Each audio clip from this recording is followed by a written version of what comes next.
Bendiciones para todos. Qué bueno poder contar con la presencia de todos ustedes y con la compañía de las personas que se conectan en nuestras redes y pueden seguir esta enseñanza. Estamos desarrollando ya nuestra primera serie del año con respecto a predicaciones y estamos hablando sobre el reino venidero, una serie que ha sido demarcada desde la lectura correcta y el estudio correcto del Evangelio según San Marcos. San Marcos es un evangelio corto en extensión a lo que se refiere a lo escritural, es corto, y por su estilo gramatical y literario se nota la intención del escritor, Marcos, y es que busca hablarle al pueblo griego y a los cristianos que del pueblo griego estaban viniendo a conocer del Señor, explicándoles algunos asuntos doctrinales y culturales. El Evangelio de Marcos es escrito en griego y llega a una población con algún tipo de conocimiento académico elevado. Entonces Marcos hace una presentación increíble de la vida de Jesús y de su obra en la cruz. Por eso estamos hablando de Marcos. El primer domingo hablamos sobre el rey de este reino, el reino de Dios, y por supuesto el rey, nuestro Señor Jesucristo. La semana pasada se predicó sobre el símbolo del reino. Entonces, ¿qué hace evidente que hago parte del reino de Dios? El bautismo.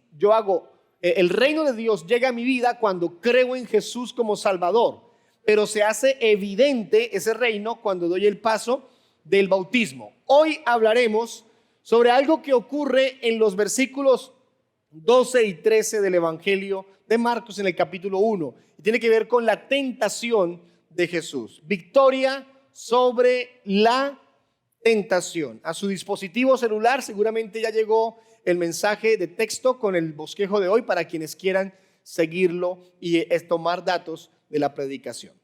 El versículo 12 y 13 dice lo siguiente: y luego el Espíritu, note que Espíritu está con mayúsculas, se refiere al Espíritu Santo. El Espíritu le impulsó al desierto. ¿A quién lo impulsó? A Jesús. Lo impulsó al desierto.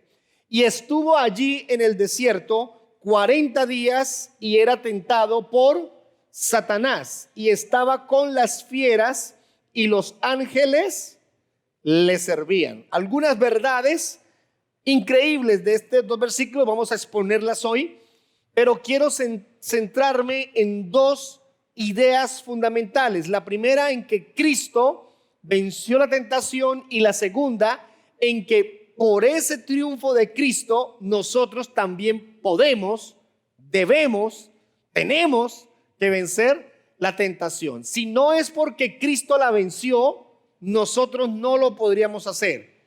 Si Cristo no abre esa brecha, esa posibilidad, nosotros estaríamos impedidos. Y es lo que vamos a exponer en esta mañana. Quiero comenzar hablándoles de una escena triste, dolorosa inicialmente, ya después cambia un poco, que nos ofrecen algunos documentales que hacen sobre animales salvajes.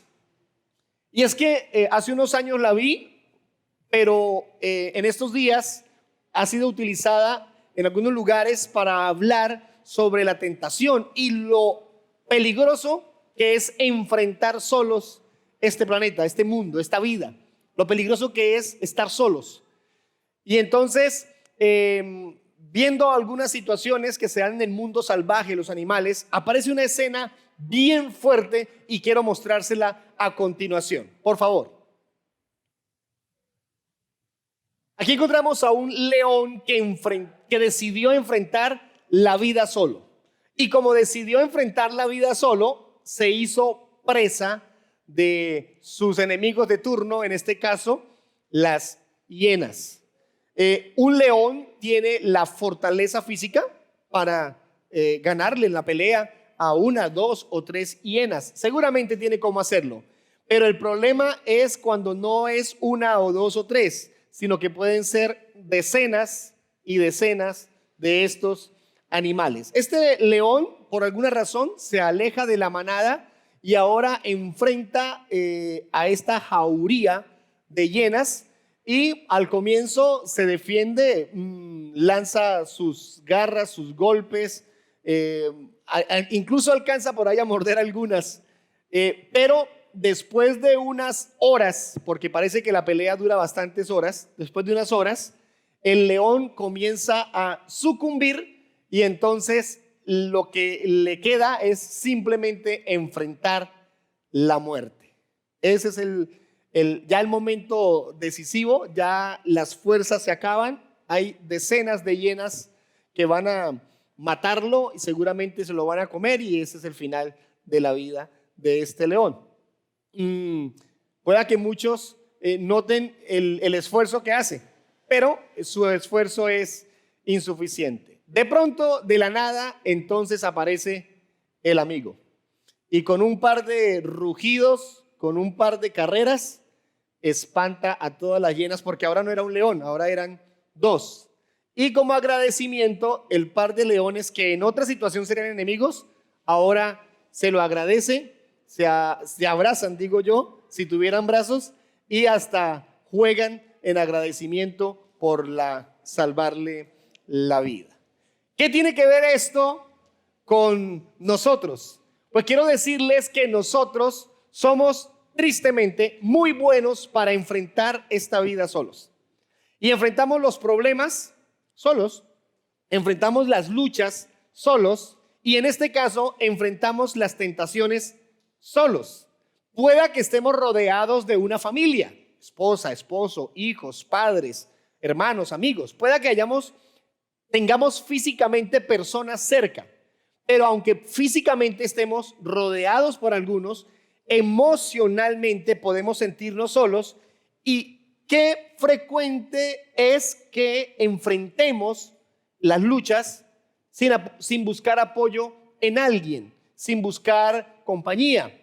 Este león tenía solo un final posible, producto de que estaba solo, y es que seguro las hienas se lo iban a comer, no había otra opción. Pero viene el Salvador, viene el amigo y lo ayuda, y bueno, ya vieron cómo termina la escena. Pasó de un momento de tristeza y desesperación a un momento de alegría y tranquilidad gracias a la acción de quien le ayudó. Esto me da la posibilidad de contarles cuál es la idea central de esta enseñanza. Ahí está en la proyección y usted la puede también leer.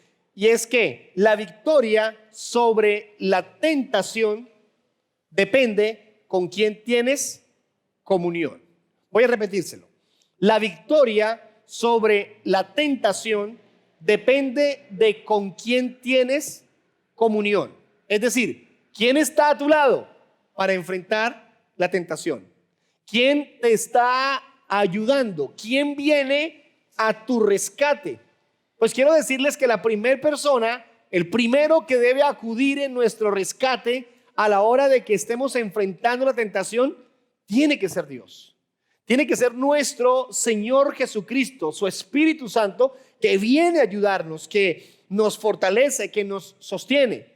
Pero por supuesto, también podemos contar con la ayuda de personas que nos rodean, que con buenas intenciones oran por nosotros, nos aconsejan, se acercan. Ahí lo importante es entender de quién estoy rodeado en medio de estas circunstancias, porque algunos están siendo tentados y a cambio de rodearse bien, frecuentan personas que incluso lo impulsan.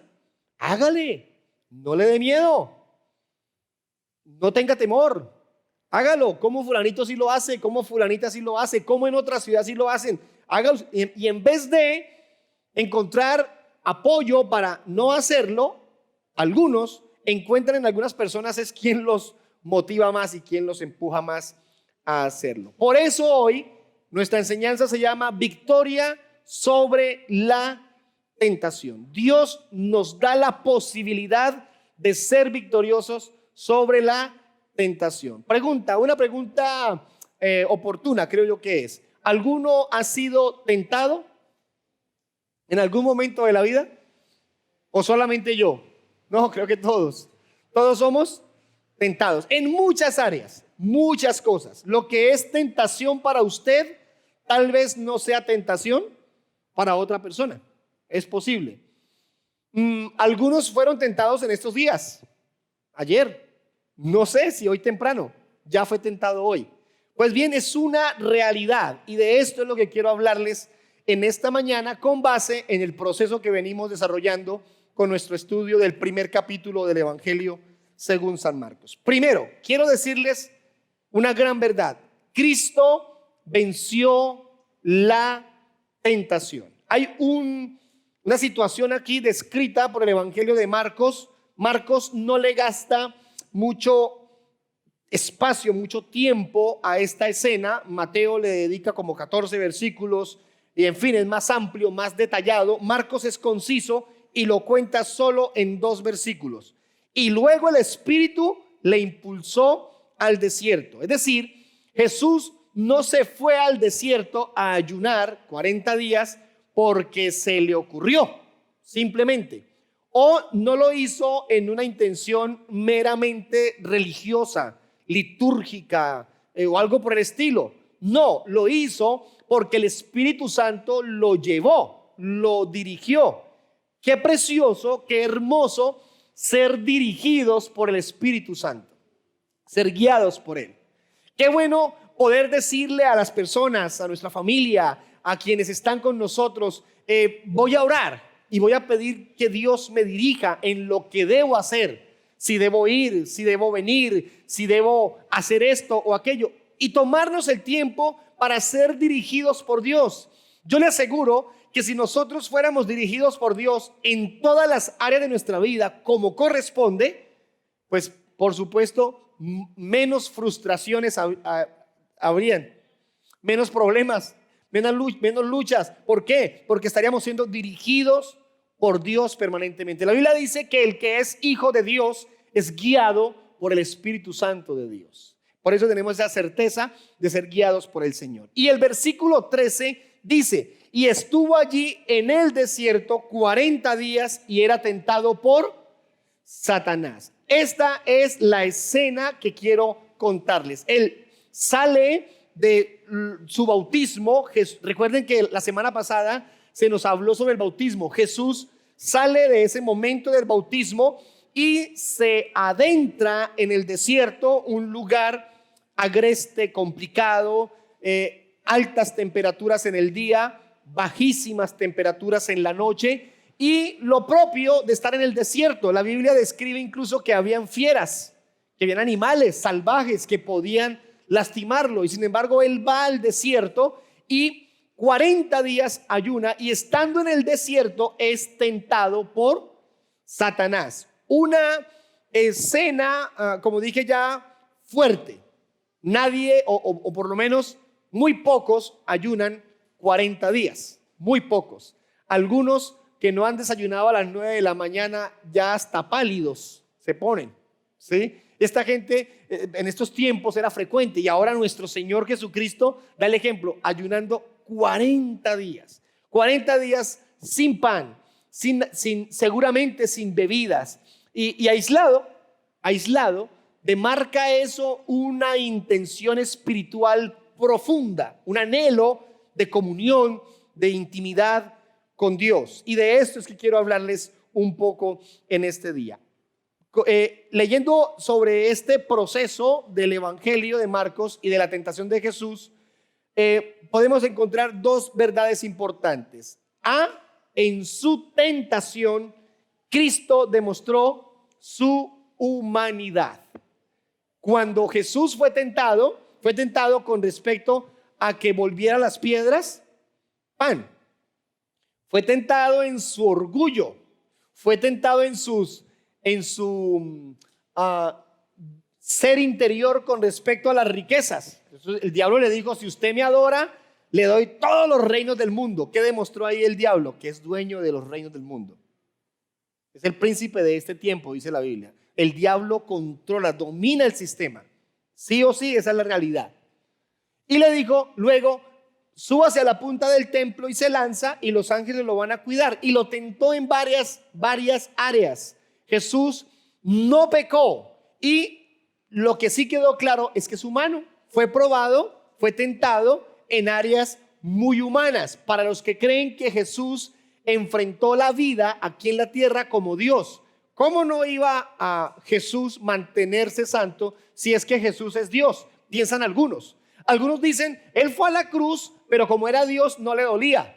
Pues bien, él nunca dejó de ser Dios, nunca dejó de ser Dios, pero enfrentó la cruz y enfrentó la tentación y enfrentó este mundo como ser humano, como usted o como yo, con las mismas situaciones, la misma esencia. Por eso podemos hablar de su humanidad y con ello, con toda alegría decir, Jesús lo pudo hacer, Jesús pudo vencer el mundo. Hebreos capítulo 4, versículo 15. Hebreos capítulo 4, versículo 15, habla justamente de esto y se lo voy a leer. Ahí está en la proyección. 15. Porque no tenemos un sumo sacerdote que no pueda compadecerse de nuestras debilidades, sino uno que fue tentado en todo según nuestra semejanza, pero esa expresión demarca un contraste, pero fue tentado en todo, pero sin pecado. ¿En qué áreas fue tentado Jesús? En todo. Pero no pecó, venció la tentación. Es que Jesús es el león vencedor. Apocalipsis capítulo 5, versículo 5 lo explica de la siguiente manera. Y uno de los ancianos me dijo, no llores, he aquí que el león, nota que el león está con L mayúscula, el león de la tribu de Judá, la raíz de David, ha vencido para abrir el libro y desatar sus 7 sellos. ¿Qué hizo el león de la tribu de Judá? Ha vencido. ¿Cuál es la condición, la situación de nosotros como iglesia hoy? Como iglesia, nosotros estamos experimentando, estamos evidenciando que Jesús, en todo lo que fue su recorrido aquí en la tierra, primero, fue tentado en todas las áreas, en todo, pero nunca pecó, nunca falló. Al contrario, dice, nos entiende, porque Él experimentó lo que nosotros experimentamos a diario. ¿Qué experimentamos? La tentación, la propuesta diaria hacia lo malo, hacia lo pecaminoso. No es el Señor Jesucristo desconocedor de nuestra condición. Nadie podrá decirle a Jesús, tú no lo entenderías porque tú no fuiste hombre. Sí lo entiende porque sí fue hombre. O no podemos decir, tú no lo entenderías porque no fuiste tentado como yo. No, Jesús no fue tentado como usted o como yo. Jesús fue más tentado que nosotros porque Él fue tentado en todo. Sin embargo, está la maravillosa realidad de que Jesús venció la tentación y a todas esas propuestas permanentes a pecar no cedió. Al contrario, se mantuvo firme. Por eso la letra B de este punto, en su tentación, Cristo triunfó por la humanidad. Es increíble que mientras Jesús estaba siendo tentado, no solamente estaba venciendo la tentación por sí mismo, con esa motivación, sino que estaba pensando en la humanidad. ¿Qué hubiera pasado si Jesús hubiera cedido a la tentación? Hubiera pecado. Y al haber pecado, Jesús hubiera quedado descalificado para hacer el sacrificio por nuestros pecados. Es decir, que el sacrificio en la cruz hubiera carecido de valor. No tendría ninguna validez, sería nulo, porque estaría por fuera de los preceptos que debían cumplirse para que alguien muriera por la humanidad.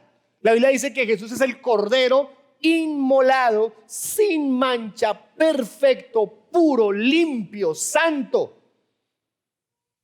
Y por eso al morir tiene el poder de limpiar de pecado a esta humanidad. Si Jesús hubiera pecado, no habría ninguna opción para nosotros. Por eso la Biblia dice en Romanos capítulo 5, versículo 19 al 21. Romanos capítulo 5. Dice la Biblia, porque así como la desobediencia de un hombre los muchos fueron constituidos pecadores, así también por la obediencia de uno, los muchos serán constituidos justos. ¿Quién desobedeció? ¿Quién pecó? Adán. Por Adán todos fuimos constituidos apartados de Dios, pecadores. Pero por la obediencia de Jesús regresamos a la posibilidad de acercarnos a Dios. Vamos al versículo 21. Para que así como el pecado reinó para muerte, así también la gracia reine por la justicia para vida eterna, solo mediante Jesucristo. Es la única opción, que es Señor nuestro. Entonces note cómo no fue pequeño, sencillo lo que ocurrió en el desierto en esos días. La tentación de Satanás vino como algo real, pero Jesús se mantuvo incólume, firme, santo, puro, decidido a guardarse por él, por Dios, pero también por todos nosotros. Me llama la atención lo que dice el versículo 13. Y era tentado por Satanás. La palabra Satanás, en todas sus versiones y modificaciones idiomáticas, significa casi siempre lo mismo: adversario, enemigo. Y en esta ocasión, pues oficialmente Satanás está obrando como enemigo de Jesús. ¿Quién tentaba a Jesús? Satanás. Quiero aclarar algo para que en la parte doctrinal vayamos ajustando algunos detalles. Satanás no es omnipresente. Se lo voy a repetir. Satanás no es omnipresente. Es decir, no es que Satanás está hoy en Villavicencio y a la vez está en Bogotá o en Francia. No, él ocupa no diríamos que espacio porque es espíritu, pero está en un solo lugar a la vez, en un solo sitio a la vez. Y así como no es omnipresente, no es omnisciente, no es omnipotente. Y Satanás tuvo un inicio. Satanás no es eterno en el sentido de su creación. Satanás fue creado, es una criatura. Mientras que Dios es eterno, no tiene comienzo ni tiene final. Algunos piensan que Dios pelea con el diablo cuerpo a cuerpo y el diablo quiere ganar y Dios casi gana. No hay punto de comparación entre el poder de Dios y el poder de Satanás. Para intentar decirlo de una manera, si Dios quisiera, con un chasquido de sus dedos destruiría completamente a Satanás. Para los que creen, no, es que yo tengo una lucha y el diablo a veces gana y Dios a veces gana. No funciona de esa manera. Entonces, si Satanás no es omnipresente, si está en un solo sitio, ¿por qué hay tanta maldad y tantas cosas? Ok, porque tiene una lista, una gran cantidad de demonios a su servicio. Pero esto lo digo ¿para qué? Para algunos que dicen, no, fue que se me presentó Satanás entre 8,000 millones de habitantes y usted justo le tocó Satanás. Complicado el tema. Seguramente fue algún demonio, porque los hay. Son espíritus dedicados a la maldad, que lo que buscan es alejar más y más y más a la gente de Dios. Son reales, por supuesto. Negar que el diablo existe es una de las principales mentiras del diablo. No, el diablo no existe, el diablo somos nosotros. No es cierto. El diablo sí existe, sí hay una maldad, sí hay demonios, pero no tiene la afectación en el pueblo cristiano como algunos creen. Otro asunto doctrinal: ningún cristiano puede ser poseído por demonios.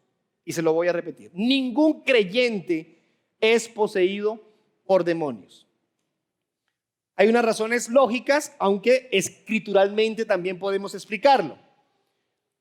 En el creyente, en el cristiano, mora el Espíritu Santo. ¿Desde cuándo mora? Desde el día que creyó en Jesús como Salvador. Entonces no podría ser que mora el Espíritu Santo y a la vez mora un demonio. Eso no es posible. Pero aparecen los testimonios como extraños. Pastor, yo conozco a un hermano que era de la iglesia y resultó endemoniado. Tendría que decirle en primer lugar, dudo que haya sido cristiano. Es decir, dudo que tenga el Espíritu Santo en su vida. ¿Por qué? Porque otra vez, si mora el Espíritu Santo en la vida de una persona, no hay forma de que se comparta el cuerpo de ese creyente con un demonio. No es posible. Pero sí se da que en la iglesia pueden haber muchas personas que les gusta la iglesia, que aman la iglesia, que se congregan, pero no son verdaderos cristianos. No tienen al Espíritu Santo morando en sí, apenas tienen un gusto por la iglesia. Todos bienvenidos y esperamos que Dios continúe con su obra preciosa en la vida de cada persona. ¿Por qué digo esto? Porque queremos ubicar algunos asuntos doctrinales firmes para ir construyendo más y más verdades espirituales convincentes. En su tentación Cristo triunfó por nosotros y queda claro entonces estas verdades con lo que dice la palabra. No olvide la frase central que estamos en esta mañana reforzando. La victoria sobre la tentación depende de con quién tienes comunión. Ya hablamos de la primera parte, Cristo venció la tentación. Ahora, ¿cómo me afecta eso a mí? Segundo punto, en Cristo podemos vencer la tentación. Tengo que decirles lo primero para que esto ahora sea claro. Tengo la necesidad de presentar la victoria de Jesús para que ahora podamos entender la nuestra. Tengo la necesidad de decirles, esto es una realidad. Jesús venció la tentación y con su victoria nos hizo a nosotros victoriosos. Ahora nos queda más fácil entenderlo. Lo primero, letra A, definitivamente debemos entender la realidad de la tentación. ¿En qué áreas es usted tentado? ¿En qué momentos? ¿En qué circunstancias? ¿En qué lugares? ¿En qué personas o con qué personas? ¿Con qué momentos de la vida usted siente que se hace vulnerable? Y tal vez sea un poco insistente con esto, pero voy a estar muy tranquilo si lo hago, porque quiero animarles en esta mañana a que definitivamente ofrezcamos en Dios, en Cristo, una fuerte lucha, una fuerte pelea para poder vencer la tentación. Necesitamos adiestrarnos, capacitarnos, empoderarnos para que con la ayuda de Dios podamos decirle no al pecado. La realidad de la tentación. Definamos qué es una tentación. ¿Qué significa la palabra tentación? Viendo un poquito sobre la parte original de los idiomas y esto, hay varias cosas que podríamos decir. Por ejemplo, que la palabra tentación tiene que ver también con carnada. ¿Qué es una carnada? Es algo que se hace para atraer y atrapar. Eso es una carnada. Y la tentación tiene que ver con eso. Pero yo se lo voy a definir mucho más básico. La palabra o la tentación, mejor, significa una invitación. ¿Qué es una tentación? Una invitación. Entonces, con base en eso, ¿qué es pecar? ¿Qué es el pecado? Pecado es aceptar la invitación.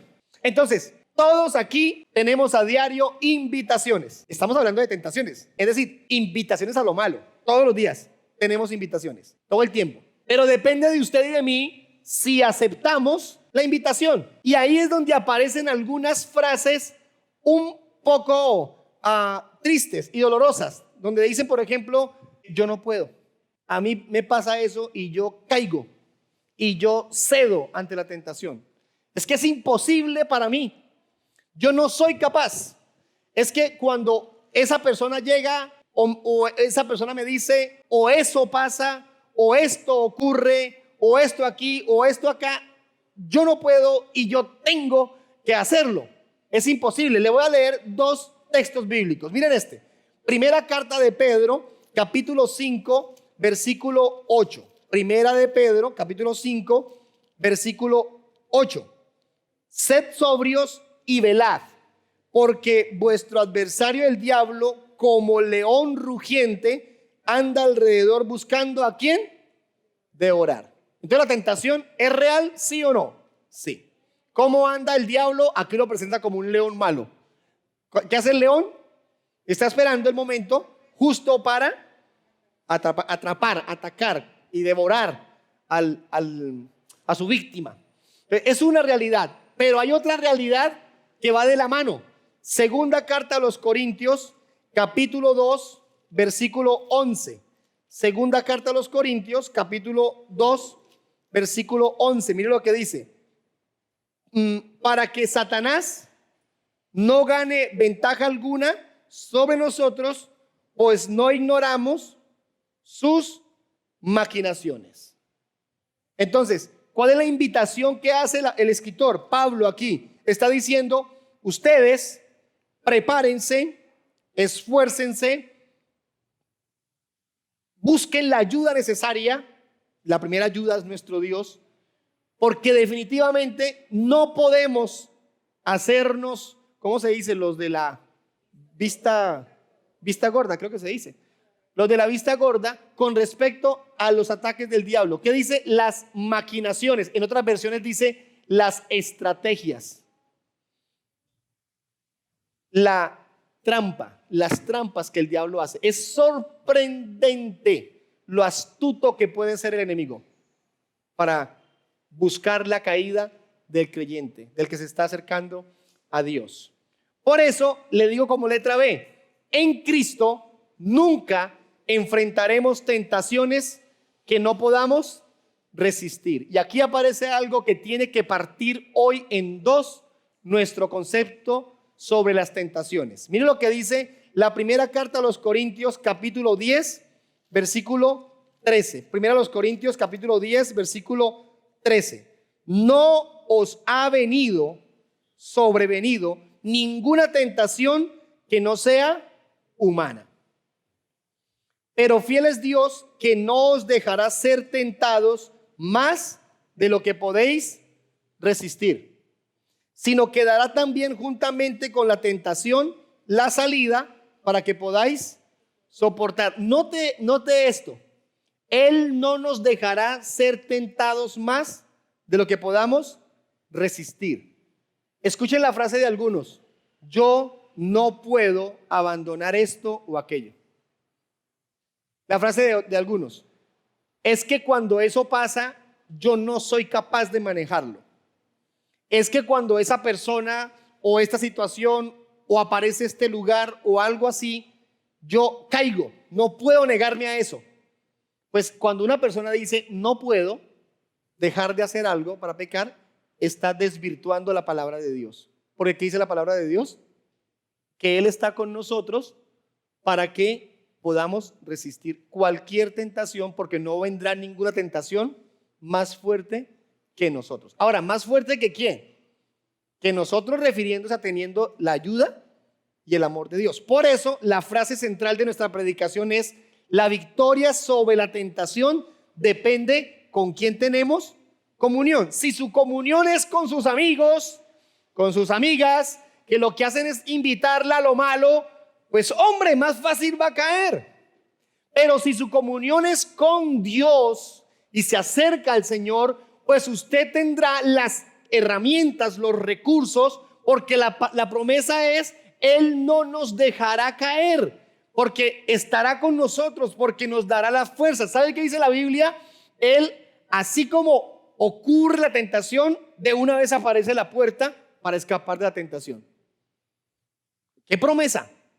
¿Qué promesa? Nadie puede decir: es que no, yo estaba allá y estaba solo. ¿Qué más? Hay canciones perversas que dicen eso. Hay una canción por ahí que no la voy ni a repetir, aunque ustedes la deben sospechar. ¿Yo qué hago? ¿Yo qué hacía? Estaba allá, llegó la muchacha, llegó esto, pero tranquilo que solo fue con una, dice el descarado ese. Solo fue con una, dice la canción. Es decir, algunos tienen la tentación, invierten para su tentación, ¿no? Porque una persona que va a un lugar sabiendo que ahí puede caer, pues ¿para qué va? Pero va, insiste. Una persona que sabe que si habla con este o con esta, eso lo va a llevar a hacer algo, pues ¿para qué lo hace? Pero se invierte, como que se insiste. Y termina diciendo: ¿qué culpa tengo? Soy vulnerable. No, pues la víctima. Pobrecito, lo entendemos. ¿Cómo lo ayudo? No, la Biblia dice que el Señor nos da las fuerzas, la puerta abierta para que así como aparece la tentación, podamos huir de ella. si usted es consciente que un lugar lo invita a lo malo, tentación, invitación a lo malo, si un lugar lo conduce a eso, no vaya. Si usted es consciente que una persona lo empuja a lo malo, pues deje de frecuentarla. Si usted es consciente que una acción, una costumbre, un hábito, lo que tenga, lo que haga, lo lleva, lo invita a lo malo, tenga el valor de decir no más. ¿Cuándo va a reaccionar? Cuando su pecado ya sea tan grande, que esté invadido, que lo tenga lleno de consecuencias, lo tenga enfermo o lo tenga accidentado o lo tenga con su hogar destruido. Ahí va a reaccionar. La Biblia dice que la persona enfrenta la tentación diariamente, es una realidad, pero que la puede vencer porque Cristo venció la tentación. Y la decisión del ser humano, del creyente, del cristiano, debe ser: ¿qué hago para hacerme menos vulnerable a la tentación? Tengo la ayuda de Dios, pero no por tener la ayuda de Dios voy y hago lo indebido. Como dicen algunos muchachitos: yo voy a la fiesta, pero no tomo papá, no tomo mamá. Dicen algunos: yo no me emborracho, yo no hago esto, dicen algunos. O como dice la persona: yo voy a ir y estoy con ellos allá, pero cuando vea que van a comenzar a hacer algo malo, me devuelvo. ¿Para qué se expone? ¿Para qué se hace vulnerable? ¿Para qué se arriesga en su vida? ¿Para qué jugar con esas cosas? Ahora, si es que su trabajo lo obliga, porque en algunos pocos casos tienen que frecuentar algunos lugares porque el trabajo lo obliga, blíndese con algo, cuídese, busque ayuda, busque apoyo, no vaya solo, no se exponga, pero cuídese. Prometí que no iba a contar esto, pero lo voy a contar. Una jovencita: mamá, papá, me voy para la fiesta. No vayas, que está mal hecho que vayas por allá. No, yo voy. Y llega a la fiesta y se acerca al borracho, la jovencita, y le dice: señorita, bailamos. Muy borracho el tipo. Ella le dice: no, señor, no bailo. ¿Por qué? Porque yo soy cristiana, dice ella. Testimonio. Soy cristiana. Tal vez esperaba que el borracho le dijera: felicitaciones, qué bueno, qué bonito, qué bien. Tal vez esperaba eso. El borracho sacó la mano y le dio una bofetada. Y si usted es cristiana, ¿qué hace aquí?, le dijo el borracho. Yo no estoy de acuerdo con nada de eso. Les estoy contando lo que ocurrió. ¿Pero sabe qué pasa? Es que hasta eso Dios hace en su misericordia para que entremos en razón con respecto a lo que somos en Cristo. Si usted hace parte del reino de Dios, su estilo de vida debe ser conforme a esa realidad en su vida. Su forma de actuar, de pensar, de vivir, de vestir, de caminar, de pensar, de reaccionar, todo tiene que alinearse con la verdad de que hacemos parte del reino de Dios. Pero ¿cómo hago si es que hay muchas tentaciones? Agárrese de la mano de Dios, que el que venció la tentación en el desierto hoy nos ayuda a vencer la tentación a nosotros para seguir adelante. No se suelte de la mano de Dios, tenga comunión con Él, camine con el Señor, viva para Dios, esfuércese, niéguese a lo malo. Si fuera fácil, todos lo harían, se lo aseguro. No es fácil, pero niéguese a lo malo. ¿Qué le hace daño a usted? ¿Lo que mira? ¿Lo que escucha? ¿Lo que toma? ¿Lo que habla? ¿Alguna amistad? Deséchela. ¿No vale la pena desechar algo que no sirve? ¿No vale la pena? Se me viene a la mente algo. Supongamos que uno de sus órganos comenzó a funcionar mal. Y le dicen: si usted no se extirpa ese órgano, usted va a morir. Usted no dice: no, yo me quedo con él. No, ¿usted qué haría? Hágale, ¿cuándo me va a operar? Quíteme ese brazo, quíteme esa mano. Eso es que se engangrena, se dice. Se engangrena y comienzan a perder parte por parte por parte. Corten para que no me llegue a otros órganos vitales. Corten. ¿Duele? Tiene que doler. ¿Te cambia la vida? Sí, me cambia la vida, claro que sí. Pero vale la pena con tal de seguir vivos. Hermanos, en la fe, en nuestro caminar con Cristo, vale la pena desechar lo que nos sirve. Vale la pena que le digas a ese lugar o a esa persona o a esa costumbre, no más, hasta aquí llego, en Cristo venzo la tentación. Vale la pena. Y perdón por lo fuerte hoy con los gritos, pero es que creo que a esto hay que ponerle vehemencia. Tenemos que enfrentar la tentación. Porque somos más hombres. Hombres, varones, somos más hombres cuando aprendemos a decir que no, a decir que sí. Damas, ustedes son más damas, más mujeres, más femeninas cuando aprenden a decir no. O mejor, cuando dicen no, queriendo decir sí. ¿Seguro? Aquí no es un tema de gustos. Yo quisiera esto. Nuestro principal deseo debe ser el de honrar a nuestro Dios, caminar con Él como corresponde. Hay algo ahí importante. Versículo 13 de Marcos. Dice el versículo: Satanás lo tentaba y estaba con las fieras, los animales salvajes que habían ahí. A eso no le puedo hacer alegoría. Esas fieras salvajes son demonios, son estos, son aquellos. Nada. No, eran fieras, animales salvajes. Y luego dice: y los ángeles le servían. Los ángeles le servían. ¿Cómo servían los ángeles a Jesús? Lo cuidaban, lo protegían, lo ayudaban. Seguramente, no sé si alguna fiera quería acercársele, seguramente había protección para Jesús. Es posible. Pero quiero leerles algo sobre los ángeles. Hebreos capítulo 1, versículo 14. Miren lo que dice la Biblia sobre los ángeles. 1:14. No son todos espíritus ministradores, se refiere a ángeles, enviados para servicio a favor de los que serán herederos de la salvación. ¿Qué dice el escritor a los hebreos? ¿Para qué son los ángeles? Están al servicio de los cristianos. O sea, ayudan, sirven a los cristianos. Pero quiero hacer un tercer ajuste doctrinal en esta mañana para los que no lo saben así.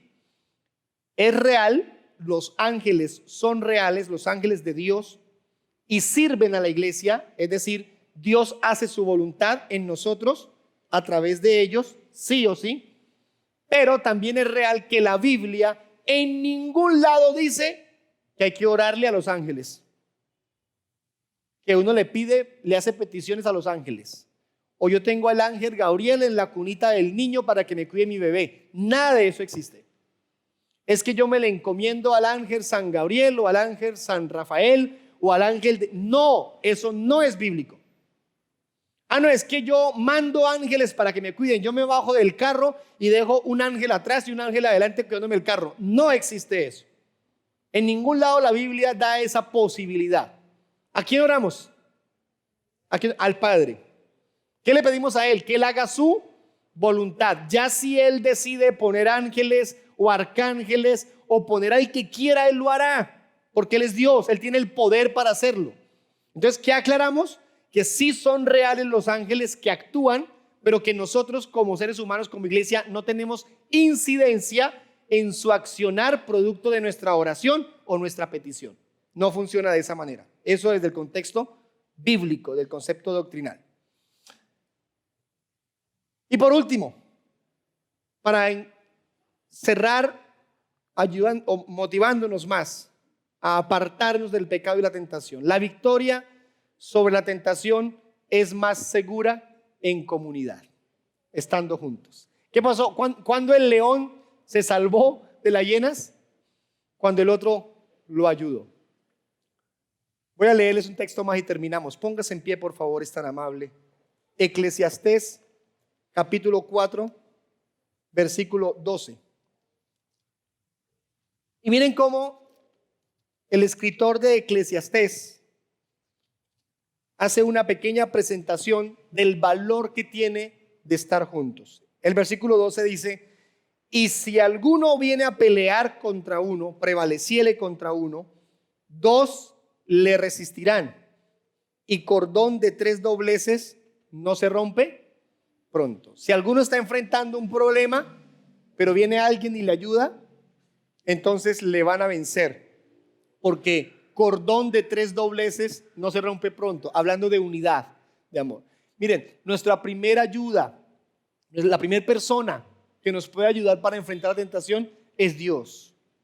Es el primero que quiere ayudarnos, que ha prometido estar con nosotros, que nos da las fuerzas, que hace tanto por nosotros. Pero ha dispuesto también una familia en la iglesia para ayudarnos.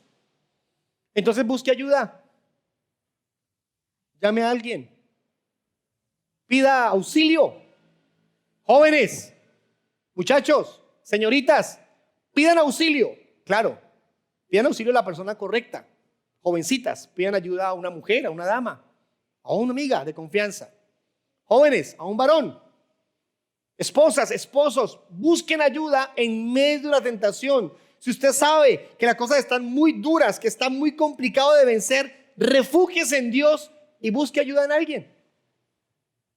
Nosotros hemos tenido que vivir esas situaciones. Pastor, estoy en una esquina en tal lugar en esta ciudad. No fue en Villavicencio. Por favor, venga y recójame porque estoy a punto de caer.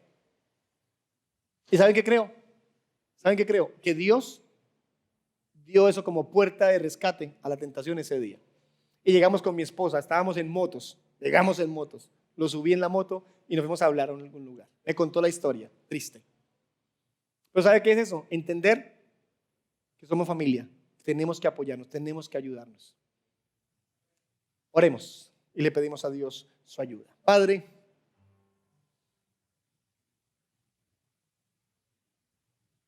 yo quiero pedirte perdón por aceptar tanto la invitación a pecar. Y por no refugiarnos, por no refugiarme, por no hacerlo como corresponde en ti para vencer la tentación.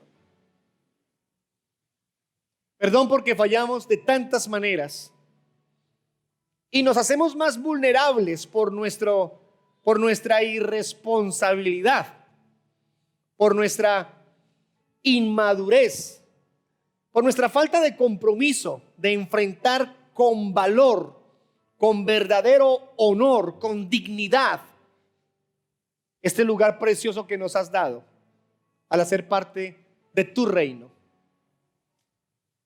Jesús, una muestra sin igual de la perfección, de la santidad, de la pureza. Tentado en todo, nunca pecó. Señor, ayúdanos a que refugiados en esa verdad podamos mantenernos firmes, fieles, caminando contigo y no sucumbir ante la tentación. Queremos estar prestos en este proceso, incólumes ante la invitación al pecado y decir no como corresponde, decididos a caminar, a transitar, a vivir, sí, en riesgos, en problemas, porque este mundo lo causa, pero agarrados de tu mano poderosa para mantenernos fieles hasta el final. En ti confiamos, en ti esperamos, Señor. Amén. Quiero invitarle a mantener sus ojos cerrados. Por favor, oremos un poco más. Quiero orar por sus problemas, sus necesidades, sus luchas. Si alguno está enfermo, donde esté, levante alguna de sus manitos y oraremos por usted. Padre, yo oro por la persona que esté viviendo momentos complicados en este momento. Si alguno está enfermo, creo que tú lo puedes sanar porque eres un Dios de milagros, de proezas, de grandezas. Si alguno está viviendo momentos duros con su trabajo, con su situación económica, producto de todo lo que está pasando, Señor, te pido por favor que le ayudes, le proveas, lo bendigas y le des la posibilidad de salir adelante en medio de esta crisis. A los que están viviendo problemas familiares, problemas emocionales, sentimentales, los pongo en tus manos.